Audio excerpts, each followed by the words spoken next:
Corona virus के तीसरी लहर के दौरान वायरस के खतरनाक असरात से महफूज रहने के लिए ज़रूरी है कि शहरियों को टीका अंदाजी को यकीनी बनाए, क्योंकि कोरोना वायरस का टीका लेने के बाद वायरस का शिकार होने पर भी इलाज आसान होगा और किसी भी तरह के संगीन नताइज का सामना करना नहीं पड़ेगा।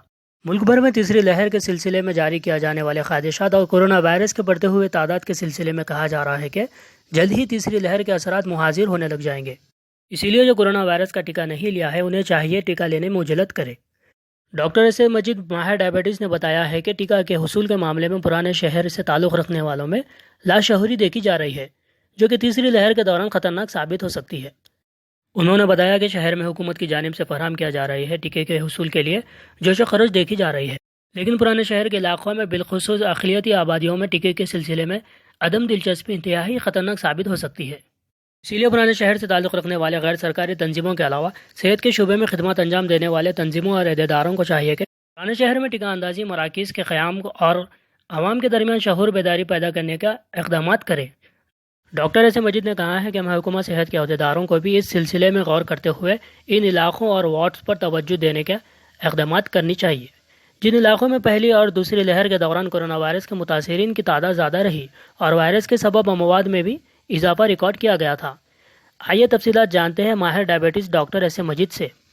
मैं सीनियर कंसल्टेंट फिजिशियन और डायबिटोलॉजिस्ट हूँ। मेरी प्रैक्टिस तकरीबन 40 ईयर्स से मेरी प्रैक्टिस है और मैं समझा कंसल्टेंट फिजिशियन और डायबिटिक स्पेशलाइजेशन की प्रैक्टिस करता हूँ। मैं इस वक्त मेरा हॉस्पिटल शिफा हॉस्पिटल के नाम से शमशीगंज चुन्ने की भट्टी रोड पर क़ायम है और मैं इसके अलावा भी बाकोबान हॉस्पिटल बारकस वहाँ पे भी एज ए मेडिकल डायरेक्टर की हैसियत से वहाँ पे भी जाता हूँ, वहाँ पे भी कुछ टाइम देता हूँ। और मेरी यहाँ पर टाइमिंग जो है दोपहर में 2 बजे से रात में 8 बजे तक मैं अपनी डायबिटिक और जनरल प्रैक्टिस करता हूँ। और मेरा एक्सपीरियंस तकरीबन 40 ईयर्स प्लस का मेरा एक्सपीरियंस है। मैं बहुत दिन से आवाम से मुखातिबत की ख्वाहिश रखता था, क्यों आजकल के हालात और आजकल के पैंडमिक वबा के ताल्लुक़ से आवाम से मुखातिबत चाहता था मैं, और इत्तेफाक से जो है हमारे इस न्यूज़ के ज़रिए से अब मैं आप लोगों से मिलने का मुझे इत्तेफाक हो रहा है। बात यह है कि जो है आजकल जो है समझा कोविड-19 का पहला और दूसरा समझा दूसरा दौर भी गुज़र चुका है। उसके बाद जो है आवाम कुछ हद तक जो है सुकून हासिल कर चुकी थी कि जो है केसेस कम हो रहे थे, कि जो है अभी हमें पता चल रहा है कि जो है अगस्त के वस्त या लास्ट वीक ऑफ अगस्त से फिर जो है कोविड का जो है तीसरी लहर आने के जो है वबाएँ हैं, और जो है इस तीसरी लहर में भी समझे शिद्दत इख्तियार की जाएगी समझा, और ज़्यादा लोग लवस होने के जो है हमें जो है समझा इत्तलात मौसूल हो रहे हैं। मैं इस सिलसिले में समझा कुछ मुख्तसर सी तफसील आवाम के सामने रखना चाहता हूँ। ये कोविड वायरस जैसा कि जो है लोग कुछ कहते हैं कि ये वायरस, कुछ लोगों से मैं डायरेक्ट सुना हूँ कि ये वायरस वगैरह कुछ भी नहीं है समझा, ये सब बोलने की बातें हैं। ऐसा नहीं है। मैं आवाम से अदबन गुजारिश करता हूँ कि ये वायरल इन्फेक्शन सारी दुनिया पर है, खाली हिंदुस्तान पर है, हमारे मुल्क में नहीं है, हमारे स्टेट में नहीं, बल्कि सारी दुनिया सरज़मीन पर समझा ये अल्लाह ताला की तरफ से छोटा अज़ाब के तौर पे हम पर मुसल्लत हुआ है। हमको इस वायरस से अपने आप को तहफ़्फ़ुज़ करनी चाहिए, अपने आप को महफूज रखनी चाहिए। अब रहा ये कि कैसे महफूज होनी चाहिए।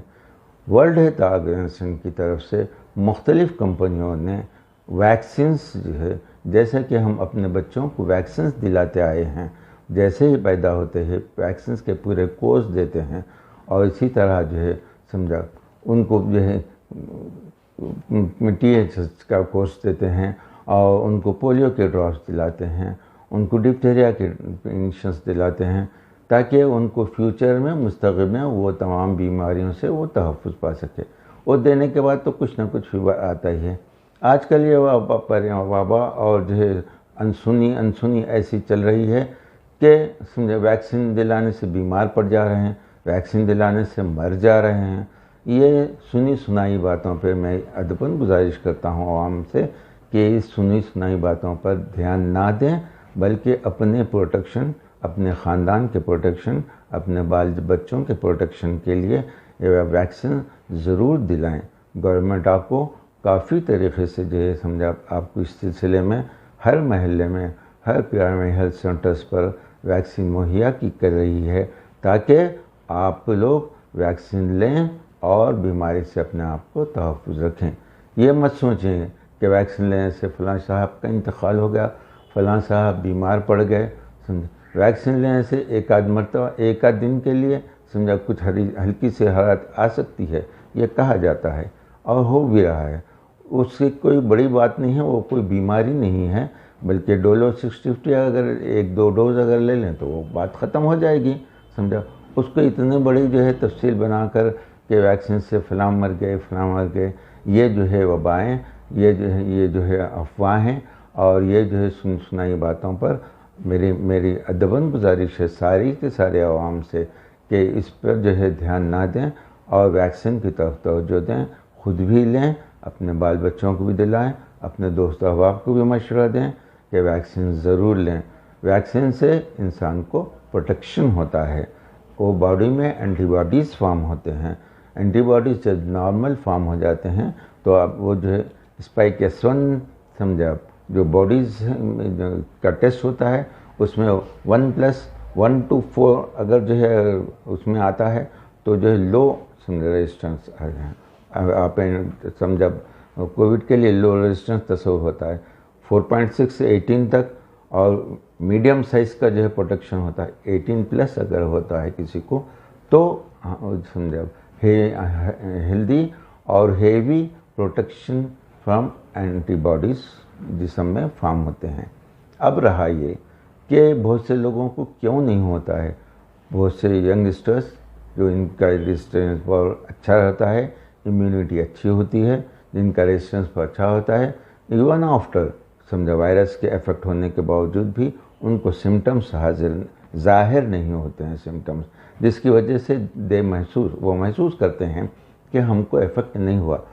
दरअसल वो लोग कैरियर के पार्ट अदा करते हैं, उन पर उनकी बॉडी में वायरस आ चुका होता है, मगर उनको उनकी इम्यूनिटी अच्छी होने की वजह से, उनके बॉडी में एंटीबॉडीज़ अच्छी होने की वजह से वो जो है खुद मुतासिर नहीं होते, बल्कि वो एज ए कैरियर दूसरे जिनका रेजिस्टेंस पावर होता है उनको मुतासिर करते हैं।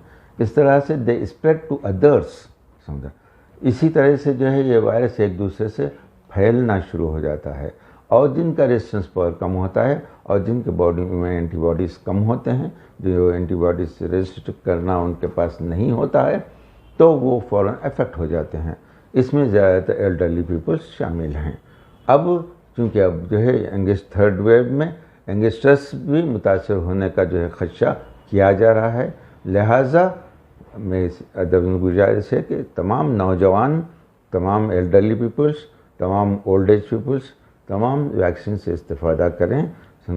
और इम्पॉर्टेंट, सबसे इम्पॉर्टेंट बात मैं आपको और ये बताना चाहता हूँ कि वैक्सीन समझा इसी तरह जैसा हम बचपन में जो है वैक्सीन लिए, पोलियो ड्रॉप्स लिए, उसी तरह से ये बीमारियों के प्रोटेक्शन के लिए बहुत ज़रूरी है।